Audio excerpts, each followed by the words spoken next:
여러분 안녕하십니까? 광주 MBC 뉴스투데이 시작합니다. 먼저 오늘의 주요 뉴스입니다. 600mm가 넘는 극한 호우가 쏟아진 광주 전남 지역에서는 비가 그치면서 복구 작업이 시작됐습니다. 피해 규모가 눈덩이처럼 불어나는 가운데 특별 재난 지역으로 선포해야 한다는 목소리가 큽니다. 전남의 한 플랜트 노조에서 조합원이 자신이 현장에서 겪은 부당함을 알렸다가 보복성 조처를 당해 논란입니다. 국토부 항공철도 사고조사위원회가 지난 주말 12.29 제주항공 여객기 참사의 엔진 정밀 조사 결과를 공개하기로 했다가 유가족들의 항의로 무산됐습니다. 소비 활성화와 소상공인들의 매출 확대를 위해 오늘부터 전 국민에게 민생회복 소비 쿠폰이 지급됩니다. 하지만 모바일과 카드 결제 방식으로만 지급하다 보니 전통시장에선 혜택을 누릴 수가 없는 곳이 많습니다. 지난 사흘 동안 600mm가 넘는 극한 호우가 쏟아진 광주 전남 지역에서도 비가 그치면서 복구 작업이 시작됐습니다. 어디서부터 어떻게 손을 써야 할지 막막하다는 한숨만 가득한 가운데 피해 주민들은 수해 현장을 찾은 김민석 국무총리에게 최대한 빠른 복구를 위해 특별 재난 지역으로 선포해달라고 건의했습니다. 한신구 기자가 보도합니다. 지난 사흘 동안 520mm가 넘는 그야말로 극한 호우가 쏟아진 광주. 비가 멈추면서 민관군이 함께 본격적인 수해 복구 작업에 나섰습니다. 온통 진흙탕 범벅이 돼버린 집과 상가들. 물폭탄으로 침수돼 못쓰게 된 가전제품과 폐기물이 가득 쌓여가고 치워도 끝이 없는데 어디서부터 어떻게 해야 할지 그저 막막하기만 합니다. 아니요, 쓸 것이 하나도 없습니다. 다 버려야 돼요. 보고 그냥 어떻게 할 수 있는 상황도 아니고 그냥 막막하니 그만이 안 됐습니다. 이번 폭우 기간 광주 전남에서는 주민 3명이 급류에 휩쓸면서 실종됐는데 70대 남성이 숨진 채 발견됐고 나머지 실종자에 대해서는 사흘째 수색 작업이 펼쳐지고 있습니다. 또 광주 유일의 6.25 사적지인 옛 산동교가 붕괴 직전에 놓이는 등 2,000건이 넘는 시설물 피해와 함께 주택과 도로 침수, 하천 제방 유실 등 지역 곳곳에 커다란 생차이가 났습니다. 5년만 이렇게 해버리면 어떻게 살 거냐고. 이게 불안해서 빛만 봐도 우리는 트라우마예요. 또 농경지 유실과 가축 폐사, 양식장과 과수원 등 피해 등도 속속 접수되면서 피해 규모는 눈덩이처럼 불어날 것으로 보입니다. 김민석 국무총리는 침수 피해가 심한 광주 신안교 일대와 용강동 하신마을을 찾아서 피해 주민을 위로하고 범정부 차원의 적극적인 지원을 약속했습니다. 저희가 할 수 있는 행정력을 총리, 장관 다 포함해서 최대한도로 살펴보고 대책도 마련하고 하겠습니다. 피해 주민들은 가뜩이나 어려운 살림살이에 호우 피해까지 겹쳐 생계가 막막해졌다면서 하루빨리 특별 재난지역 선포 등 정부의 신속하고 적극적인 대처를 호소했습니다. 이제 일상화되어가는 폭우와 폭염 등 자연재해, 재난 시스템에 대한 근본적인 물음과 함께 수마가 얽힌 상처를 극복하려는 주민들의 애타는 복구 작업이 본격화되고 있습니다. MBC 뉴스 한신구입니다.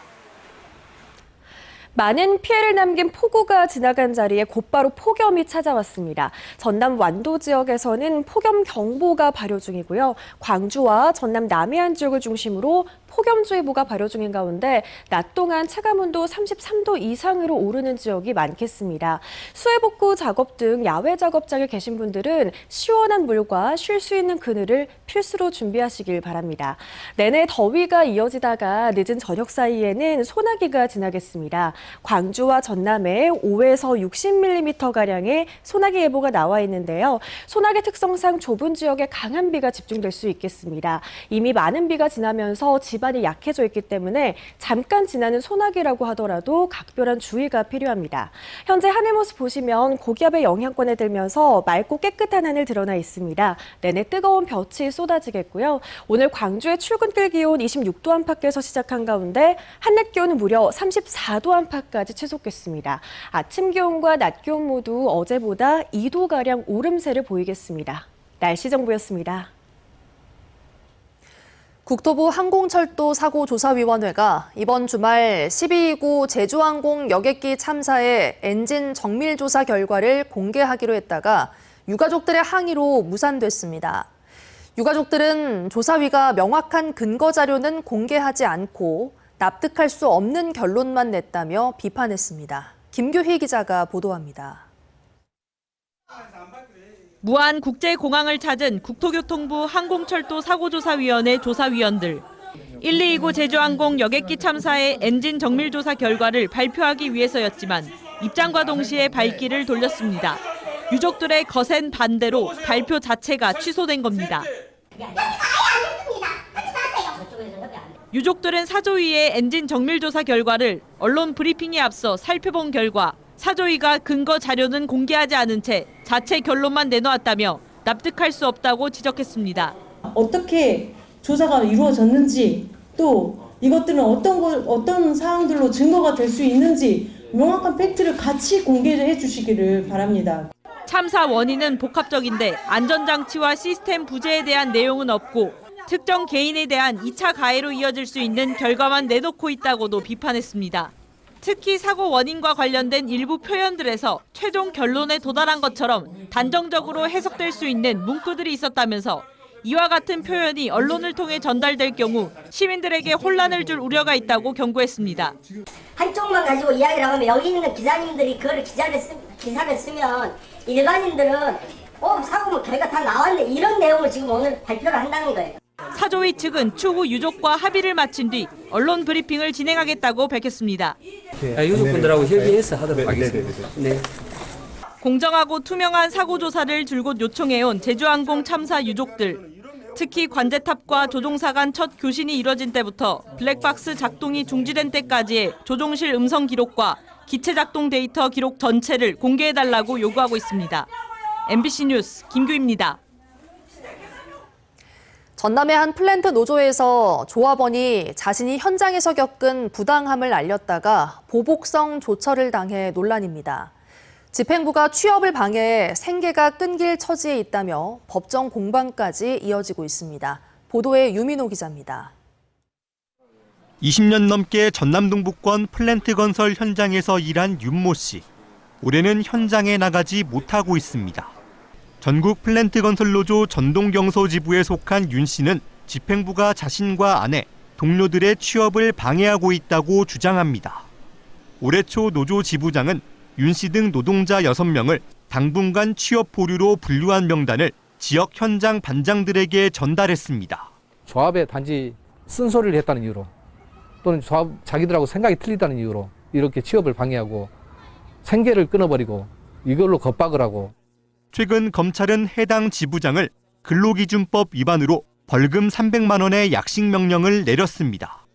발단은 지난 2021년 광양의 한 현장에서 일하던 윤 씨가 업체 공사부장이 노조를 비방하는 말을 하자 공개적으로 문제를 제기하면서부터입니다. 그런데 문제를 제기했던 윤 씨는 뜻밖에도 노조 집행부로부터 제명 징계 처분을 받았습니다. 징계 사유는 윤 씨가 조직 질서를 문란하게 했다는 겁니다. 윤 씨는 제명 처분을 받은 이후 재심을 통해 권리정지 3개월을 받았지만 징계가 끝난 후에 이번에는 노조 집행부로부터 일을 못하게끔 위협받았다고 주장합니다. 결국 이 같은 논란은 법정 공방으로 이어졌고 집행부 중 2명은 올해 1심에서 징역 8개월의 집행유예 2년이 확정됐습니다. 그 당시에 그 관여했던 사람들이 다시 이번에 똑같은 범죄를 저지르고 있으니 저로서는 사실은 이게 보복성이라는 생각도 듭니다. 다시 현장에서 일하고 싶다는 윤 씨.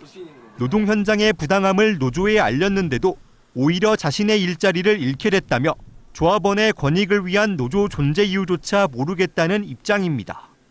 현 노조 지부장은 이와 관련해 취재진과 통화에서 자신은 취업을 방해한 적이 없다며 윤 씨 동료들도 현장에서 일을 하고 있다고 밝혔습니다.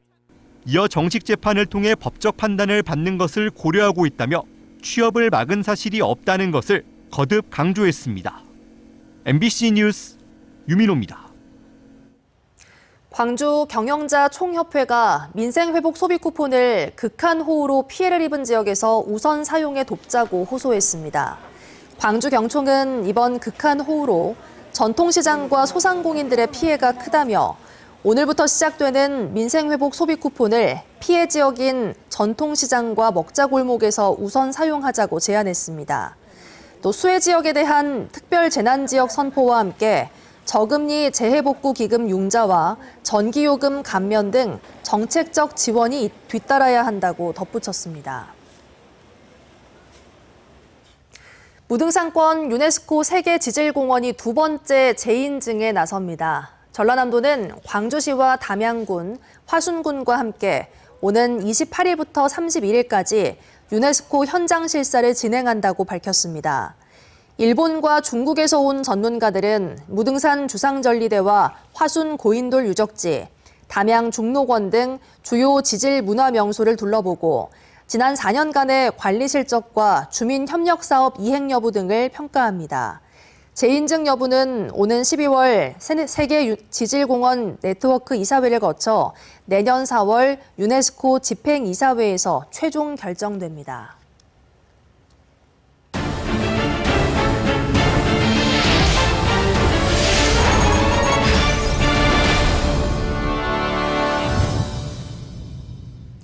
고려인의 흔적을 찾아 중앙아시아로 떠난 전남 독서인문학교 학생들의 여정을 소개해드리고 있는데요. 이번에는 동서를 잇는 실크로드의 심장지 우즈베키스탄 사마르칸트를 찾아 학생들이 문화적 다양성을 직접 경험했습니다. 서희령 기자가 함께 다녀왔습니다. 40도를 웃도는 불볕더위 속에 도착한 사마르칸트의 대표 관광지 레기스탄 광장. 이슬람 특유의 청색과 황금 타일로 만들어진 웅장한 건축물이 티무르 제국 시절 번성했던 도시의 위용을 뽐냅니다. 좀 굉장히 가슴이 벅차오르고 또 봤을 때 과거에 이렇게 큰 건물들을 어떻게 또 쌓아 올렸을까 신기하기도 합니다. 마드리사로 불리는 광장의 건물들은 모두 학교 역할을 했습니다. 15세기 당시 이곳 사마르칸트에선 100명 이상의 학자들이 활동했는데 이 마드리사에서 학생들을 가르치며 천문학 등의 발전을 이끌었습니다. 동서를 잇는 실크로드의 중심지였던 도시. 오가던 장사꾼들은 물건과 함께 문화와 종교, 학문을 전해왔습니다. 국왕은 이를 적극적으로 활용해 유학생과 기술자를 키웠고 도시는 문화적 황금기를 맞게 됩니다. 번성했던 과거를 돌아보며 전남 독서인문학교 학생들은 시대를 관통하는 교육의 중요성을 배웠습니다. 어떤 나라에 가든 변하지 않는 게 사실은 나의 정체성인 거잖아요. 그래서 그 정체성을 키워주는 것이 교육이라고 생각을 하고 그래서 교육의 장이 좀 더 활발해지고 마련이 되어야지만 더 강대국이 될 수 있을 거라고 생각을 합니다. 이어 최대 10,000명이 예배를 볼 수 있던 중심 돔 크기만 50m에 달하는 14세기 최대 규모의 유적 비비하눈 모스크. 순례의 발길이 이어지는 제1회 이슬람 성지 샤이진다를 잇따라 방문한 전남 독서인문학교 학생들. 과거를 통해 문화적 다양성을 이해하고 포용하게 된 아이들의 눈은 미래를 향합니다. 사실 정착 민족이고 이렇게 오래전에 티무르 왕조가 번성했던 그런 문화가 융성한 나라라는 점을 이해했고 그래서 앞으로 더 가능성, 외교적 방향성을 좀 더 긍정적으로 바라보고 정책들을 수립해 나갔으면 좋을 것 같습니다. MBC 뉴스 서희령입니다. 전라남도가 건설 경기 침체로 어려움을 겪고 있는 지역의 중소건설업체를 위해 200억 원 규모의 전용 운영자금을 올해 처음으로 신설했습니다. 기업당 최대 3억 원까지 연 3% 금리로 2년간 융자가 가능하며 일반 운영자금과 별도로 신청할 수 있습니다.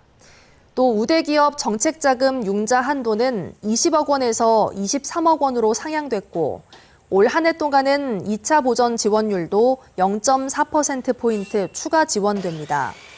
전라남도는 이번 조치가 자금난을 겪는 건설업체에 실질적인 숨통을 틔워줄 것으로 기대하고 있습니다. 지난주 극한 호우에 따른 농촌 피해가 심각한 가운데 범농협 차원에서도 신속한 피해 복구 지원과 함께 실효성 있는 대책이 추진됩니다. 농협경제지부 박서홍 대표는 담양 대전과 수북 수해 현장을 찾은 자리에서 이번 집중호우로 농업인들의 피해가 큰 만큼 농협 차원의 역량을 총동원해 일손 돕기와 피해 복구 지원 등 신속하고 실효성 있는 지원이 이루어질 수 있도록 최선을 다하겠다고 밝혔습니다.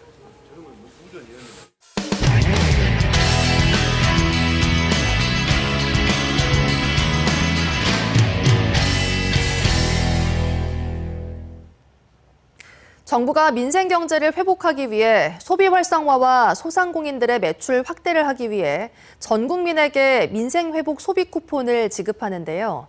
상당수 지자체가 모바일과 카드 결제 방식으로만 지급하다 보니 전통시장에선 혜택을 누릴 수가 없다며 하소연하고 있습니다.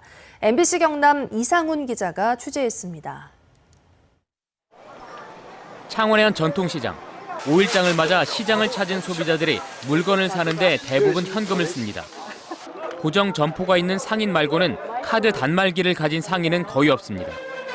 정부의 민생회복 소비 쿠폰 정책에 따라 창원시는 최소 1,800억 원 규모의 소비 쿠폰을 모든 시민에게 지급하는데 모바일과 카드 결제 방식으로만 지급하기로 했습니다.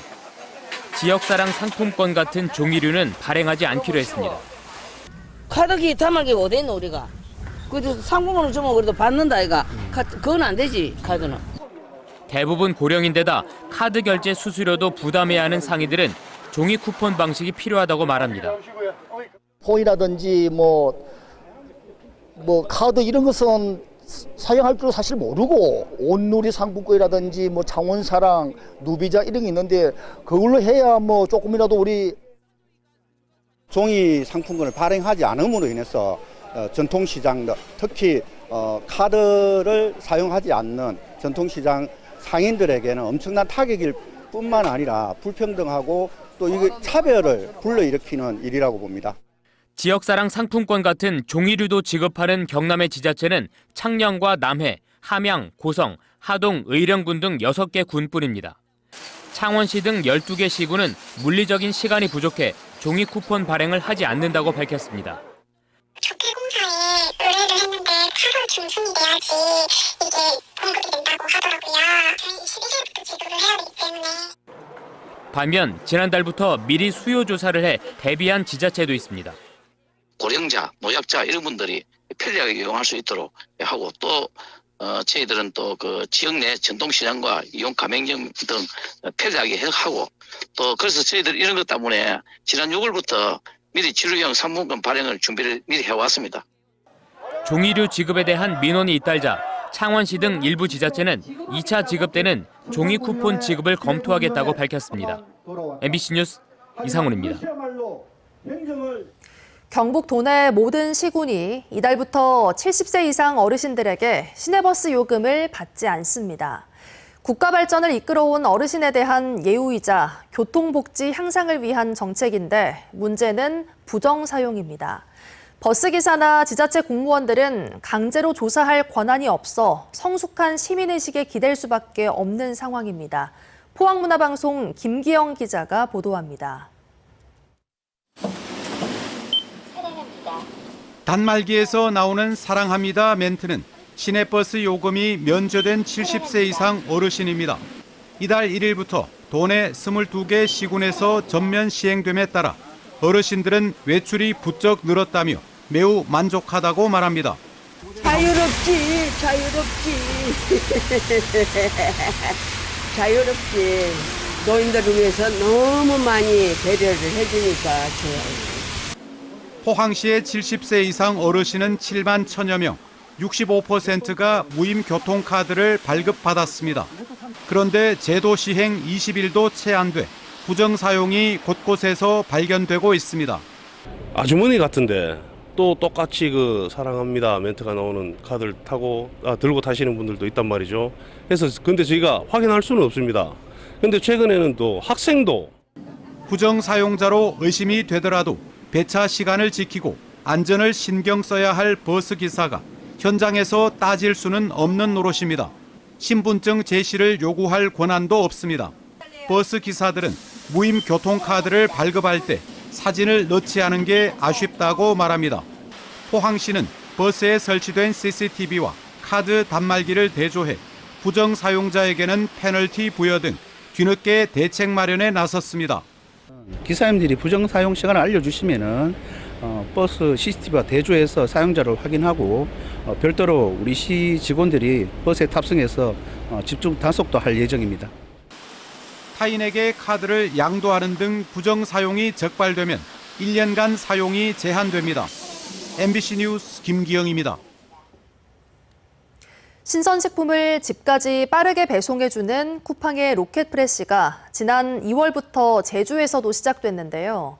신선도를 유지해 로켓프레시를 가능하게 해주는 게 바로 보냉 가방인데 이 가방이 택배 노동자들의 과로 원인이라고 합니다. 배송 현장을 제주문화방송 박현주 기자가 동행 취재했습니다. 쿠팡 배송기사 조신환 씨. 차량이 잠시 멈춘 사이 휴대전화에 눈을 떼지 못합니다. 배송 앱에서 프레시백을 회수하라는 알림을 확인한 겁니다. 이건 이제 이게 녹색으로 되어 있는 거, 이자라고 써 있는 거 있잖아요. 이자 누르면 이렇게 프레시백 회수. 조 씨가 물건 배송을 위해 방문하는 가구는 하루 평균 260여 곳. 그런데 로켓프레시 배송이 시작되면서 300곳 이상으로 늘었습니다. 프레시백 같은 경우에는 저희가 강제적으로 갖고 오는 거거든요. 그거 뭐 주는 게 뭐 100원에서 200원인데 그까짓 거 안 받아도 된다고 하는 기사들이 태반인데. 배송 기사들이 어려움을 호소하는 프레시백을 제가 한번 뜯어보겠습니다.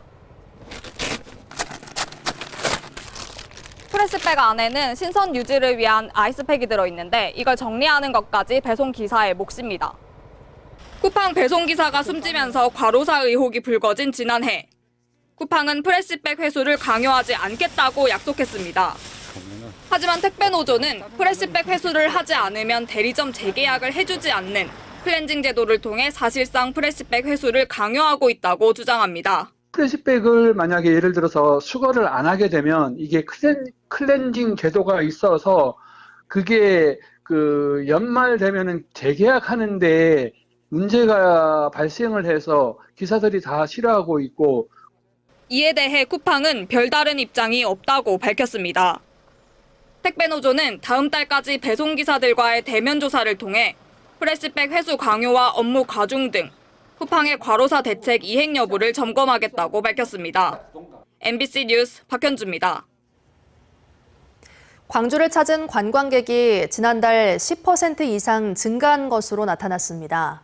광주시에 따르면 지난달 광주를 찾은 외지 관광객은 559만여 명으로 전년 같은 기간 500만 명에 비해 10.7% 늘었고 전국 17개 시도 가운데 증가율이 가장 높았습니다. 이는 5월 광주 대축제와 스트릿컬처 페스타 등 굵직한 행사와 전략적인 국내외 관광 마케팅이 효과를 거뒀기 때문으로 분석되고 있습니다. 광주시가 대자보 도시 전환을 위해 시민이 주도하는 차 없는 거리 실험에 나서기로 했습니다. 광주시는 광주 지속가능발전협의회와 함께 차량이 통제된 거리에서 시민들이 직접 기획한 프로그램을 운영하는 차 없는 거리 시민기획 사업을 공모합니다. 광주에 등록된 마을 공동체와 사회적 기업 등이 이번 공모에 참여할 수 있고 2개 팀을 선정해 최대 800만 원이 지원됩니다. 광주시 교육청이 중학생들의 다양한 진로 설계를 위해 신산업 분야의 맞춤형 직업교육을 운영합니다. 광주 전자공고와 전남공고, 자연과학고 등 3개 거점학교에서 진행되는 이번 직업교육은 직업계고에 대한 긍정적인 인식을 높이고 진로 탐색을 지원하기 위해 마련됐습니다. 희망하는 중학생은 7월과 10월, 12월 중 날짜를 정해 교육과정에 참여할 수 있고 자율주행과 사물인터넷, 드론 등에 대한 교육 프로그램이 마련돼 있습니다. 많은 피해를 남긴 폭우가 지나간 자리에 곧바로 폭염이 찾아왔습니다. 밤사이 많은 지역에서 열대야가 나타난 가운데 전남 완도에서는 폭염경보가 발효 중이고요. 광주와 전남 남해안 지역을 중심으로 폭염주의보가 발효 중입니다. 낮 동안 체감온도 33도 이상으로 올라 정말 더울 것으로 예상됩니다. 수해 복구 작업 등 야외 작업장에 계신 분들은 시원한 물과 쉴 수 있는 그늘을 꼭 준비하시기 바랍니다. 내내 더위가 이어지다가 늦은 저녁 사이에는 소나기가 지날 수 있겠습니다. 광주와 전남에 5에서 60mm가량의 소나기 예보가 나와 있는 가운데 소나기 특성상 좁은 지역에서 강한 비가 쏟아질 수 있겠습니다. 이미 많은 비가 지나면서 지반이 약해져 있는 상태이기 때문에 추가적인 피해가 없도록 각별히 주의하시길 바랍니다. 현재 하늘 모습 보시면 고기압의 영향권에 든 가운데 맑고 깨끗한 하늘 드러난 상태입니다. 내내 뜨거운 볕이 쏟아질 것으로 예상됩니다. 광주의 오늘 출근길 기온 26도 안팎에서 출발한 가운데 한낮 기온 34도로 아침 기온과 낮 기온 모두 어제보다 2도가량 높겠습니다. 무안과 영암에서도 한낮 기온 33도 안팎까지 치솟겠고요. 곡성과 구리의 한낮 기온 32도로 예보된 가운데 체감 온도는 더 높게 오르겠습니다. 당분간 해상에는 바다 안개가 짙게 끼겠고요. 남해서부 바다에서 바다의 물결 최고 2.5m로 조금 높게 일겠습니다. 당분간 열대야와 34도 안팎의 더위는 지속되겠습니다. 날씨 정보였습니다. 이상으로 뉴스 마칩니다. 시청해주신 여러분 고맙습니다. 언제 어디서나 내 손 안의 뉴스. 광주 MBC 뉴스 유튜브 구독으로 함께하세요.